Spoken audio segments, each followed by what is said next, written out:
and nature of life in the universe. Elizabeth champions space exploration education and programs. She's a board member of SIA, which is South Asian Youth Action, a non-profit organization providing after-school programming, education, and college support. So she believes that the next revolution is in trusting each other in our connectivity. This book of hers, may I? It's called Blockchain Reaction.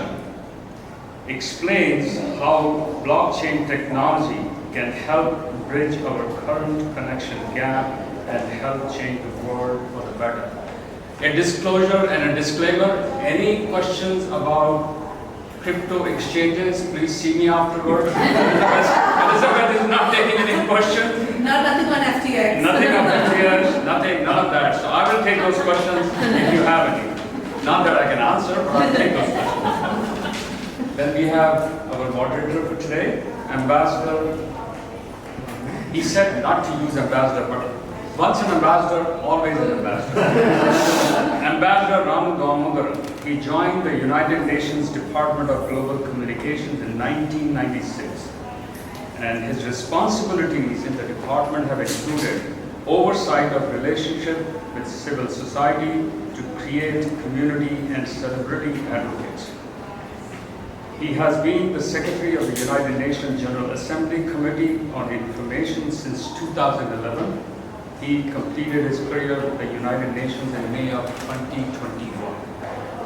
As a member of Indian Foreign Services, where he was promoted to the rank of ambassador, may I say, he served as executive assistant to the Prime Minister of India between 1994. And folks, that's a really, really, really important position. And earlier in the Ministries of External Affairs, Home Affairs, Defense, Planning, and Human Resource Development. So here it is to both Ambassador Ramu Damodaran and Elizebeth Varghese.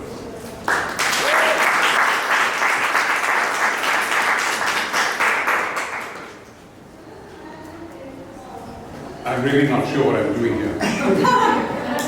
I'm probably the world's last surviving technologically illiterate Indian. But I thought I wasn't sure why I was here till I actually read this book. And I realized that this book is not about esoteric technology, but it is about something that our being here together, and thank you, Rajiv, symbolizes so well when we think of the last 3 years when we've drifted apart for reasons entirely beyond our control. We've not been able to meet, to gather, to celebrate. And I look at the blurb at the back of the book. We all need to connect, to collaborate, to work together, and to be together. So thank you, IAAC, for having made that possible for us today. Thank you for bringing us together. I also realized that my diffidence about this term is not uncommon, because at the beginning of the last session, I was sitting on that chair there, and the lady came up to me and said, "What are you here for?" And I said, "Blockchain." She said, "You mean you blocked all these chairs?" So I suppose I should begin by asking you, please, in layperson's terms, tell us what blockchain is. Sure. So, I think about blockchain like I do everything else in a way that I can understand. So, I'll describe it the way it may not necessarily be how it's defined by Satoshi or, the technocrats, right? But think of it as a ledger, a shared ledger. It's, everyone has a book of accounts. Some of us do a good job balancing our checkbooks. Some don't bother. But blockchain is essentially a shared ledger, the one that everyone has copies of, everyone who's on the blockchain. So if I'm writing something and I'm making a purchase or a transaction, I have a record of it, and the record that you have is the same that I have. And what it does is it's done in a way that that record is immutable, it's unchangeable. The provenance of the record is very well known. So, we really know, did Elizabeth buy that from Ramu, or did she, swipe the book off or take off? Not that it would happen, but, the provenance of the transaction is well known, so it's very clear. And then the last thing that's a distributed, ledger in that everyone's got a copy of it. Now, one way to understand this is that for most Indian weddings, I do invite everybody you know. Now, that is a distributed ledger because you're ensuring that everyone who needs to know knows that those people are married. So that's the best blockchain example. And I write about that in the book a little bit because when I think about provenance, I did go back to my roots in India, right? When you think about it, go back to the analogy of marriage, a groom, you have to know where did he come from, how much does he make, where did his family come from? That's provenance, my friend. So you put that together, it really shows you how having that information really ensures trust. And blockchain does that in a technological fashion. So, it's taking some of the principles we always use and deployed in our culture, in every culture, and put that, in ways that everyone can access. That's why I think about it. Well, that's a fascinating perspective, the provenance of blockchain being the Mangalsutra.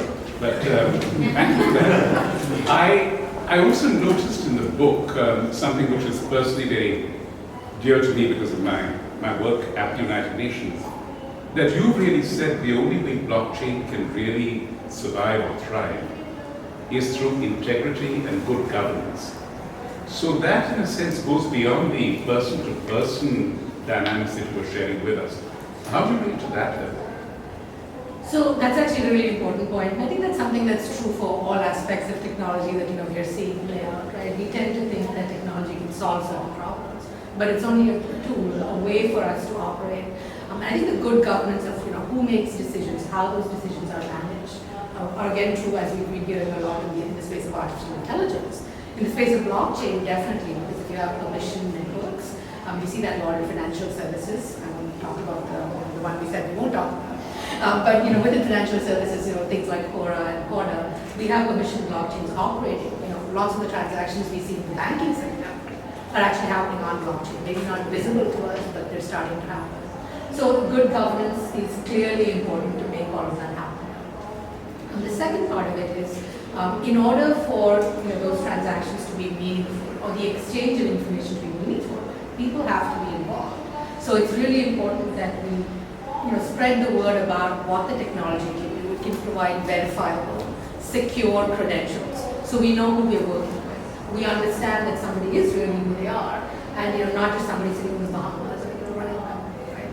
So I think that's the two things that blockchain does provide for us in this environment where you need more trust, is that verifiable identity and secure identity, which is very important, especially as we start working in a virtual world. You have a lovely story here which is distributed in various phases of the chapter about Atul, who starts off in a small village.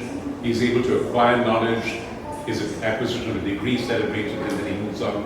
And ultimately, he ends up not in the United States or in Europe, but in Varda, where he becomes a thought leader. And you have a lovely line there. It didn't matter under what light Atul studied. And why that line resonated with me is that the point is not in externals like the illumination we have, but in our capacity or will to be able to draw upon whatever we have and build upon it. Is that something which blockchain could facilitate, compensate for the inadequacies, whether economic or social, in our environment? Absolutely. So what blockchain does, and the technology in many ways is a great democratization. We've talked about this before, right? It democratizes trust in somebody's skills or somebody's identity. And essentially, when you think about how we operate, right? Many of us have administrative assistants who may be working offshore. Mine used to be in Costa Rica. Some people have been in the Philippines. People are working remotely. But when you have secure credentials, you actually have trust. So in Atul's case, it's interesting, and the story, for me personally, was moving because he was my classmate at TISS. And this is, our generation. These are our contemporaries. They're not people even 40 or 50 years ago who struggled. So when you realize that we reach a certain point, or we reach an exam hall by taking a bus, and we're stressed out about that journey, people are coming so much farther. They're coming, past so many more hurdles to get to that same place where they take the same exam to qualify. And I think technologies like blockchain, when they become more widely utilized, will provide the capability to validate somebody's skills. It doesn't really matter, where they sit or what they look like or sound like. it allows people to actually make choices and say, you know what, I need the best coder, no matter where they sit. You can find that because it's actually validated through technology. And I think that's going to open up more opportunities for people like Atul. Maybe he doesn't even need to go to TIS to take the exam. You know, he could have stayed rather than still being very successful. Let's talk about worst case scenarios. Yes. What are the malevolent uses to which blockchain could be put? So we did see one play out on the global stage this week. I think it's a good illustration of, you know, lack of governance, lack of audit, lack of, you know, responsible decision making. So I won't go into that. I think those are self-evident, right? You've seen that time and time again. But the fact is that when you have permissioned blockchains, or you have, you know, public blockchains like Ethereum or Bitcoin, they provide a level of anonymity, which is great in, you know, in some ways, right? Because it allows people to operate without having to divulge too much about who they are. But they do allow anonymity. So there's the, you know, the plus and minus of it. And the redressal mechanisms when somebody actually hacks into the blockchain, right? How do you actually retrieve the funds? There are some, because it's essentially constructed in a way that you can't turn back things, it makes some of those redressal mechanisms more difficult in a public blockchain. In a permissioned blockchain, it's a little easier, but nevertheless, you know, the potential for bad actors to do bad stuff, I think, will only continue to evolve. But the checks and balances that we can put through good governance, I think, will help us, you know, use the technology effectively. Coming to those checks and balances, the United Nations is going to be convening in 2024 something called the Summit of the Future in Chennai. You and friend Raja Karthikeya, who's here, is working on that. I wonder whether you see the Summit of the Future where nations gather together to determine what the world is likely to be and how they can influence it. Could that be an opportunity for having international standards and norms and an accord on blockchain technology? Absolutely, and I think it's really critical. So in blockchain reaction, you touched upon that a little bit, because I do believe we need global governance of sorts. Not sorts, you know, for sure. Now, Europe has been very successful in by leading all of this, starting with the GDPR regulations, you know, a few almost decades ago. But we do need some, you know, not necessarily regulatory mechanisms alone, but we need guidelines that organizations can use to actually determine how to use the technology.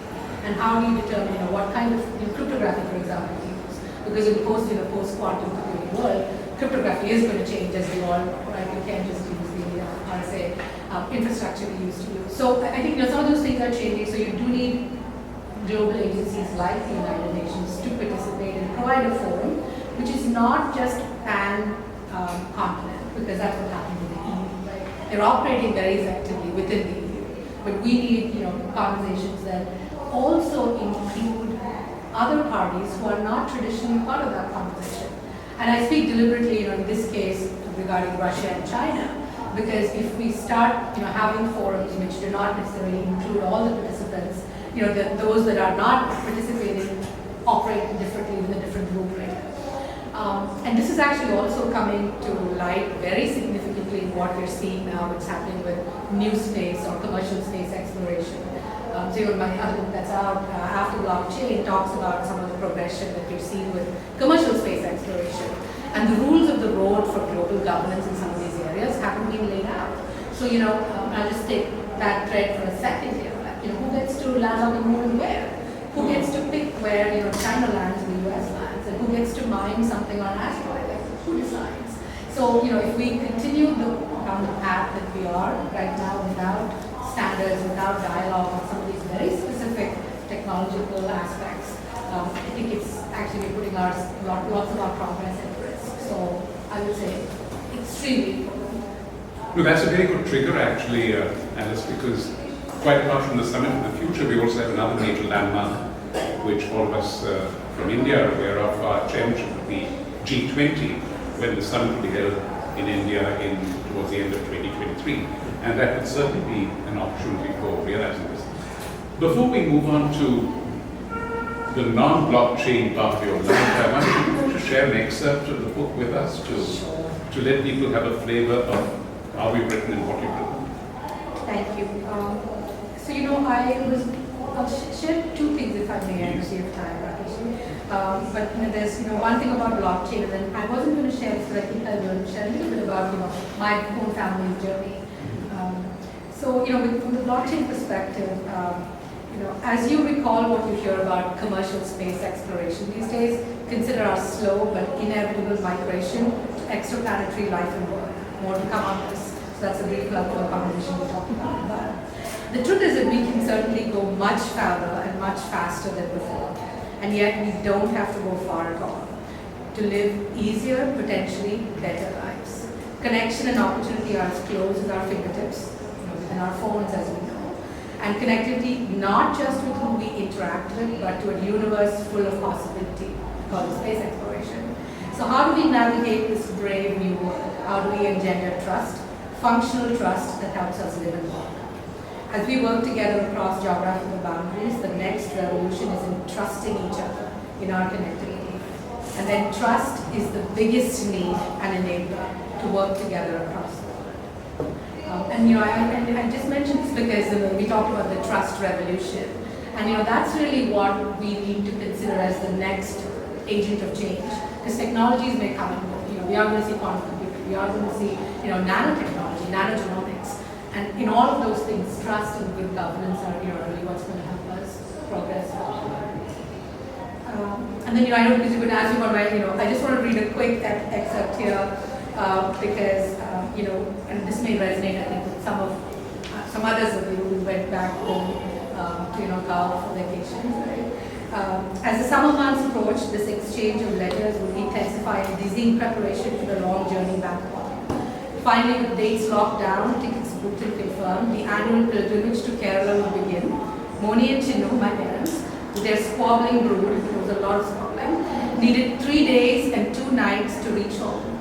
They traveled on the Jayanti Janta, which literally means the victorious people train, which ambled through 5 states in the dusty, parched Indian summer. The data sets were not standardized, the exchange protocols were inconsistent, the networks and power supply were unreliable. Tried traveling on an Indian train or power in summer, right? The technology was rudimentary, but the human spirit fueled everything. It fueled the explosion of reach, the urge for access, the push to achieve. Thank you for sharing that.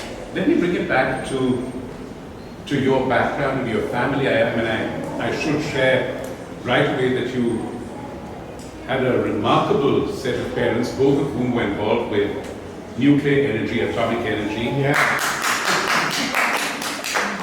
Talk more about that. Yes, and that too, at a very unusual time for a woman to be involved in something. When your mother was working at I don't think it was called BARC at that point probably, because was it still Baba Atomic Research Center? It was. And when she was working in that in the late 60s, the fact that she really broke that glass ceiling which so many women in India and I dare say the world have. What are your recollections of that and how did it in a sense mold you? So my mother's a very unusual and exceptional woman, undoubtedly, right? But the truth is that I think till I reached my mid-teens, I had no idea what she did. She was just my mom, right? She used to help us with homework, she used to host all these relatives coming home in our apartment in Bombay, staying. She made sure our berths were packed, breakfast was served, there was boost on the table for my dad. That's what my mom did, right? And then she would leave for work in this starched sari, nobody knowing what she did, right? And she would be working on nuclear reactor output equations. At working at VRC, the sole woman working in that field since 1960, very unusual, right? So she had this very dichotomous life where on one level she pursued her academic voice, but she also was very cognizant of the cultural environment she was raised in. She was really operating as a mother of 3 girls, raising them in a very conservative family. And I say this because I think that is true for most women even today. We all play dichotomous roles, we straddle multiple identities. Some of us try harder to make our voice heard. And in many cases I think I have to say part of the reason why I write and I strive sometimes is because I've seen what my mother did. And how difficult sometimes it is for people to not, be able to do everything that we can. I mean, she did a lot. She actually got her PhD when we were not. Nobody knew what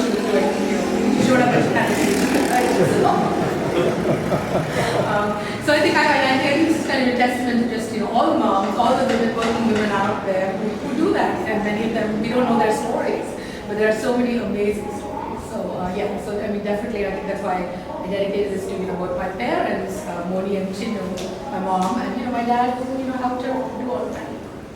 But I'm sure that much of what you say about your mother will be reflected by what your daughter says about you. I don't know, let's not get into that topic.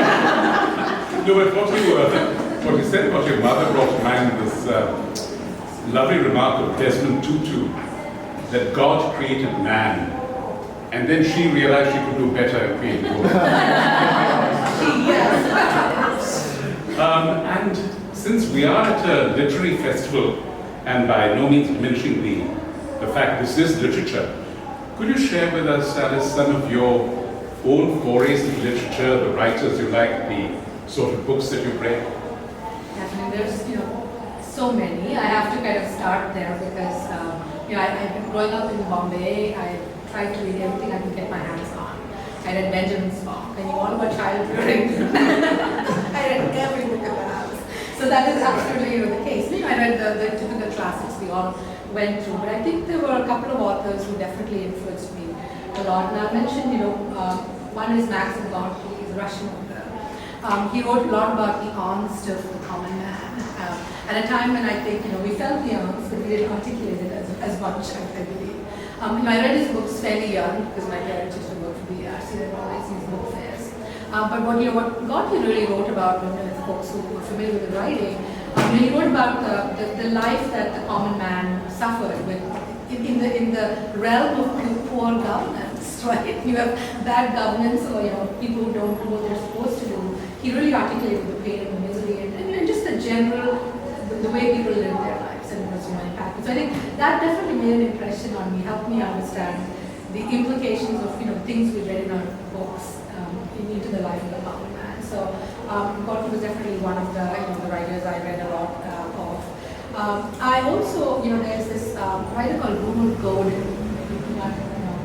Yes. She wrote this amazing book called This House of Grief, if you haven't read it. It's actually about a convent of nuns. I read the book over and over again, and what is most interesting about that book is because it's entirely written about this ecosystem, this lifestyle of women. It's governed by women, right? They're living cloistered, and they're engaging with the outside world. And the reason I mentioned that book also in particular is because, she showed me the power of writing in a very deep, thoughtful way, and also showed that you could understand a small microcosm society in a very profound and meaningful way without having to read and include a lot of layers of situations. So I think those are probably the two that I did read. And of course, there's a lot of Salman Rushdie and Ayn Rand, a little earlier than I should have. Well, that's really quite emblematic because I think virtually all of pre-Soviet Russian literature has been, in a sense, so morbid and introspective, and that's exactly what you're trying to avert Right. through blockchain technology and your ideas. And also, that's an interesting metaphor, the idea of cloistered individuals like the convent being together and yet not apart because they have each other. And that again is a sense of a metaphor for the lack of anonymity in technology, I think. Now, I did realize from the last session that there are far more questions than 10 minutes would allow from all of you. So with your permission, I'll go ahead and throw this open for a wider discussion. And if you fail me and don't have questions, I shall come back and ask some more. So anybody, please. Yeah. So we have 20 minutes, Ji. ample time. So I'm going to make a preface comment and then come to the question. First, thank you for the shout out to Wayne Gordon. Kingfishers Catch Fire was one of my favorite stories by him. I have to start with a confession. I was the one who championed your book in our literary festival, right? On the surface, everybody reacted the way that Raji reacted. Blockchain, what's it doing in the literary festival, right? So much easier to relate to our afternoon session, smash the patriarchy, right? That makes the juices flowing, right? But in the literary world, if you look at any ranking of what is considered to be the greatest novel ever written, On most rankings, Aldous Huxley's Brave New World tops the list. And I felt the fragrance of that in your work. Thank you. And so now the Aldous Huxley question for you. As you look at the world of blockchain, even the common man is beginning to develop anxiety that with all the claims of trust, all the United Nations regulations, governance, everything, every new technology is leading to increasingly fierce concentration of power.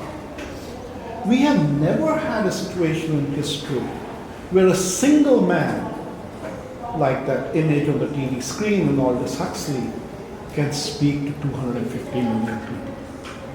I want you, as you have this deep insight, to comment on where is all this taking us from the viewpoint of concentration. That's a very interesting and I think honestly a profound ethical dilemma. So I'll put it out there because it's and then I have to also say that my belief is that that's not necessarily new. So the concentration of power in the hands of a few powerful men is not a new thing, right? We've seen that over centuries, and the media they've had to use to disseminate their message has varied. Now they may have Twitter or a live feed. But I do believe that the inherent power structure we've seen and we're witnessing is not anything new, and I may be wrong, but that's my perspective. However, I think that technology actually provides a counterbalance to that better than we had before, right? So in the past, as I saw in my reading of Maxim Gorky or the Russian authors, right? Once you were there, you couldn't get out, right? You were stuck. Right? You were in the gulag, you were in the gulag, But I think what technology is showing us now is that the power structure remains the way it's always been, but it's giving modalities, it's giving agency to people in ways that we didn't have before, and that's my belief. I also do believe that with the use of things like DAOs, right now they're used more in the crypto space, but increasingly there is going to be more. I write about this in my second book, Stellar Singularity. The DAOs will become increasingly the way to ensure that governance happens in a distributed fashion. So I do believe that some of those things will play out slightly differently.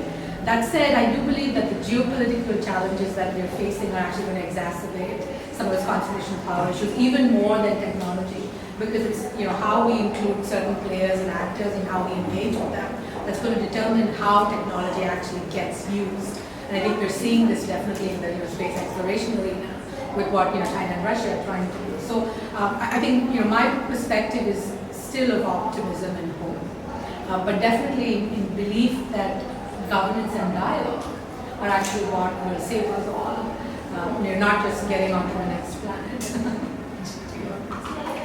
Well, thank you for that, because governance and dialogue is a good segue. Raja, you want to ask something? No, I didn't want to answer. Ask, yes, I did. Since the advent of money, one advantage that money has provided us is a common medium for transactions. You can get goods or services. But with blockchain, there seems to be some openings. At least one example that I came across, where you can swap goods for services without any underlying money, with money being involved. But I wonder if this can be scaled up. This was a small case in Tanzania where the World Food Program was working, and I remember discussing with Ramu. Do you believe that this thing of, because this would actually be a major leveler in terms of eradicating poverty as well, wherein it's not, you may not have money, but you still have services or skills that you can deliver in order to get to your goods or. Absolutely. So I do think that blockchain or tokens can definitely help enable a barter system. We're seeing that for sure. We're seeing that will be when we actually have many people accessing channels of exchange. And I think that's why I talk about in the book around the universal talent exchange specifically, because it's a way by which we're using blockchain to codify and validate skills. And then that allows the trust in engaging with somebody for a service, right? You may hire them, or you may hire them as your administrative assistant, or you may hire them to do some coding, or to sew a dress for you, right? So I think that's really the way this is headed in terms of just providing a platform for transactions. But the key is going to be that we have to get more people to participate.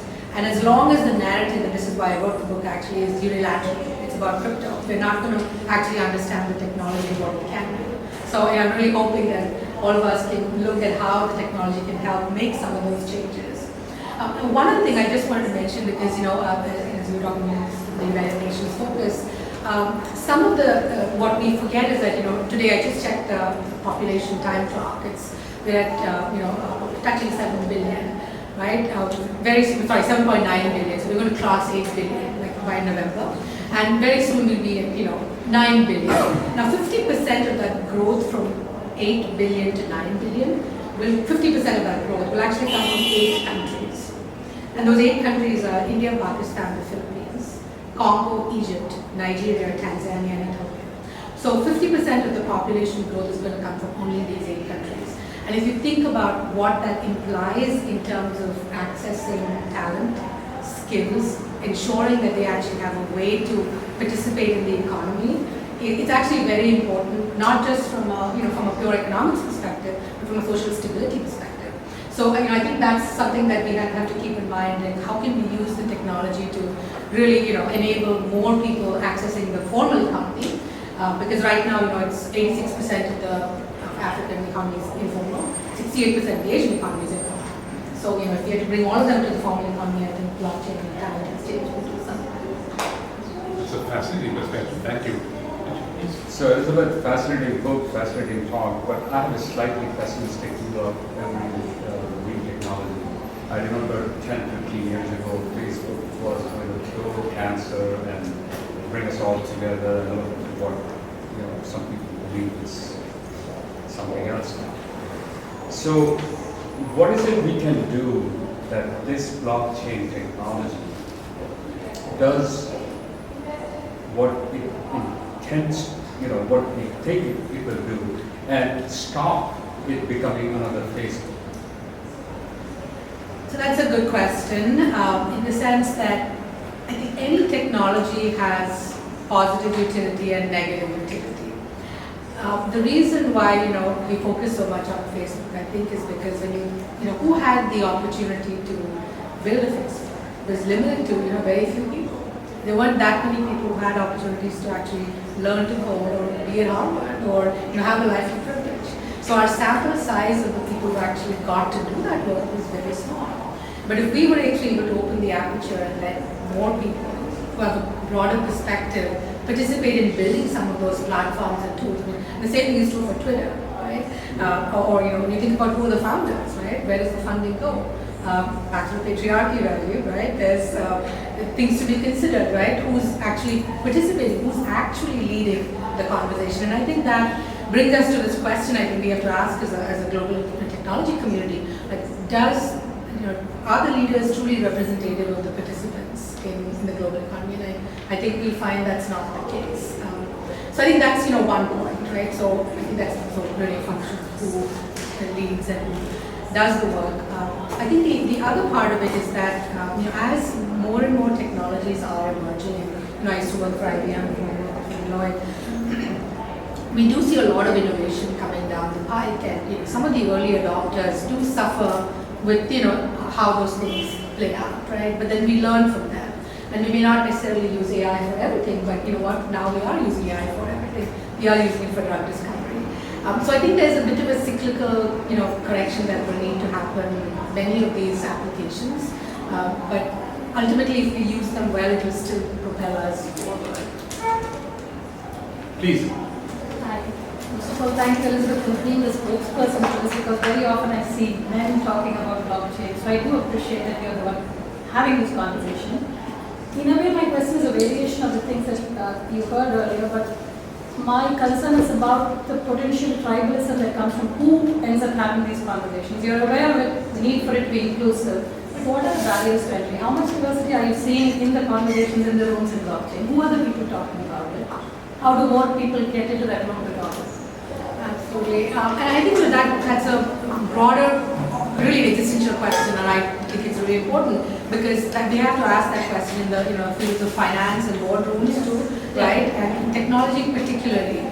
I think in terms of what am I observing, the conversation continues. If you look at the news feed, I think it will validate the hypothesis that it's still exclusively in the purview of few types of identities, and I think at the same, but you have to kind of take it back a step because that's also linked to who's actually providing the funding. So people who talk about electric capital funding and the composition of funding have the same question, right? It doesn't represent necessarily. So you're going to have to take it back and peel the onion a little bit to understand the issue.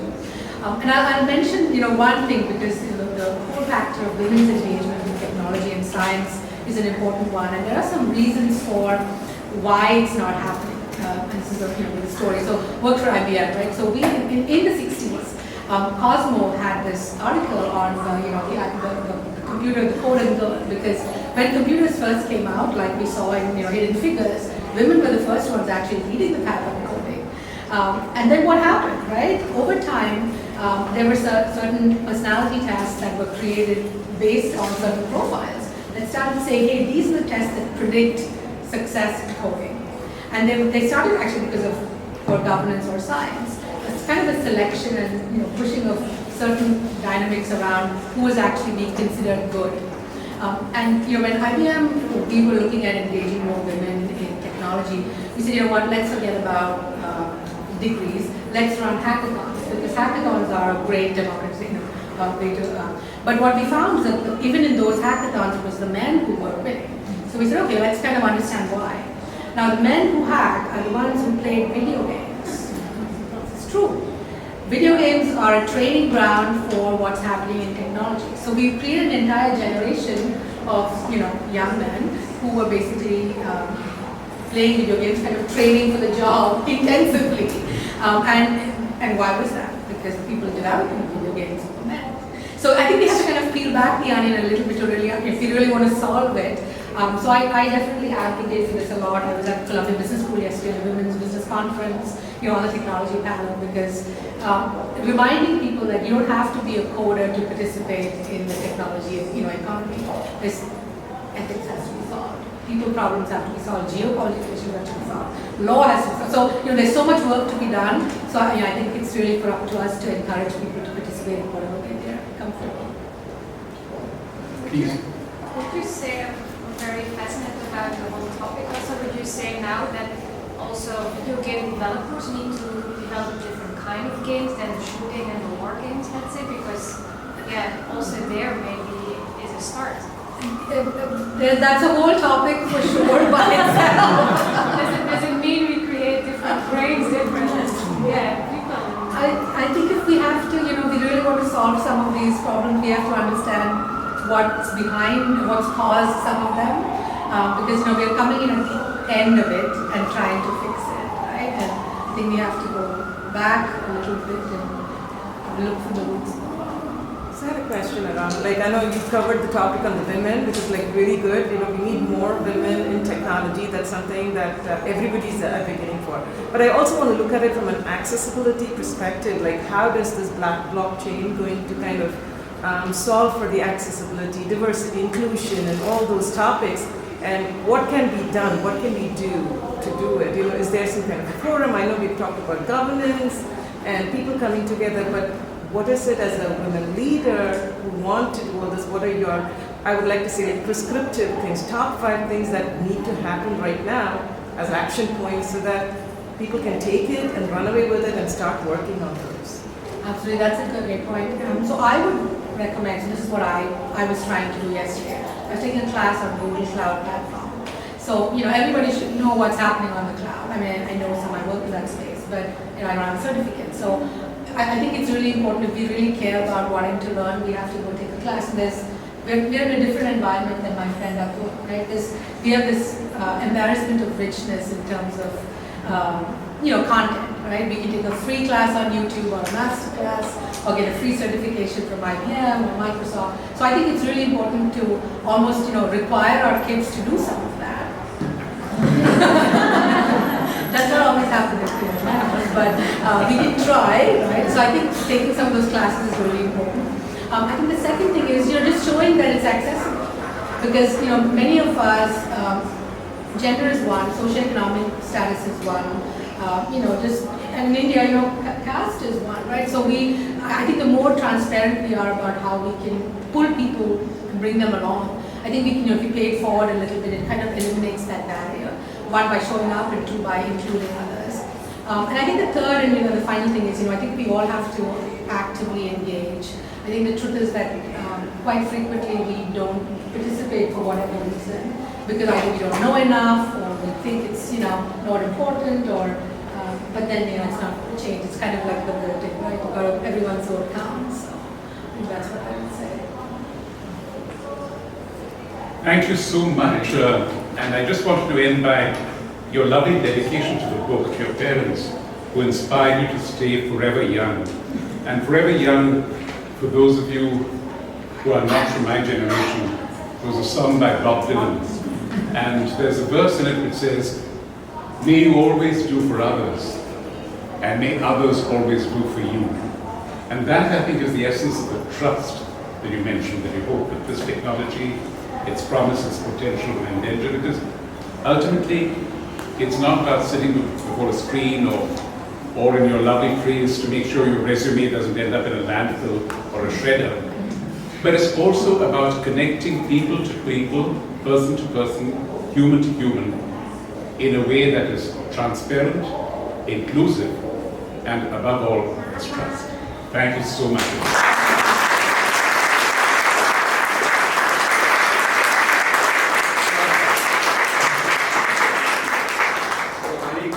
On crypto exchange, I'll take them outside. Thank you very much, Elizabeth. Thank you, Ambassador.